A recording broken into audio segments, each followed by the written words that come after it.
আসসালামু আলাইকুম, কেমন আছেন আপনারা সবাই? আশা করি সকলেই ভালো আছেন, সুস্থ আছেন। একটা ভিডিও দেখলাম, ভিডিওটা দেখে আমার কাছে মনে হলো এই বিষয়টা নিয়ে একটু কথা বলা যায়, আপনাদেরকে জাস্ট একটা রিমাইন্ড করাই দেওয়া যায়। যারা আমার ফ্যান ফলোয়ার আছেন, আগে আমার এত ফ্যান ফলোয়ার ছিল না, এখন যারা যারা আছেন অবশ্যই এটা শোনার দরকার আছে। আর বেশিরভাগ আমার ফ্যান ফলোয়ার হচ্ছে বাংলা ভাষাভাষী মানুষ, বাংলাদেশি মানুষ।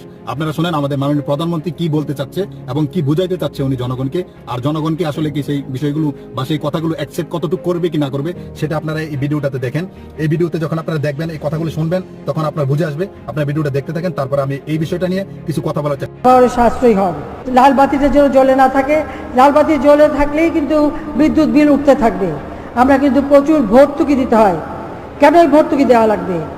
সবুদরা, ভিডিওটা দেখলেন, আপনি মাননীয় প্রধানমন্ত্রী আমাদেরকে এই জিনিসটা বুঝাতে চাচ্ছে। আমাদের বাসার ভিতরে যে বোর্ড আছে, বোর্ডের সুইচ বোর্ড আছে, সুইচ বোর্ডের সাথে রাত্রেবেলা অন্ধকারে অথবা মানুষ এই জিনিসটা বোঝার জন্য যে বিদ্যুৎ আছে কি না আছে, যাতে মানুষ বুঝতে পারে, এই জন্য কিন্তু একটা ছোট্ট একটা ইন্ডিকেটর লাইট ব্যবহার করা হয়। রেড কালার হতে পারে বা অন্য কোনো কালার হতে পারে, একটা ইন্ডিকেটর লাইট ব্যবহার করে